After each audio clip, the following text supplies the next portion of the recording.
বিপদ আসুক, যত বড় মুসিবত আসুক, যত বড় জিনিস নিজের থেকে হারিয়ে যাক, যত বড় আপন মানুষ আপনাকে কষ্ট দিক, সমস্ত অবস্থায় শুধু একটা কথা বলবেন, আলহামদুলিল্লাহি আলা কুল্লি হাল।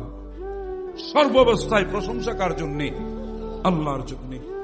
গোটা দুনিয়া আপনার বিপক্ষে চলে যাক, কিছু আসে যায় না। গোটা দুনিয়া আপনার বিরুদ্ধে বলুক, কিছু আসে যায় না। গোটা দুনিয়া আপনার সাথে দুশ্মনী রাখুক, কিছু আসে যায় না।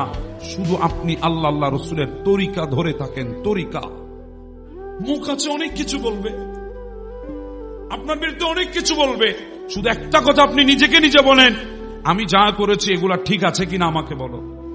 যদি বলে হ্যাঁ ঠিক আছে, তাহলে ঠিক আছে, তুমি আমার বিরুদ্ধে যাক, কোনো অসুবিধা নাই।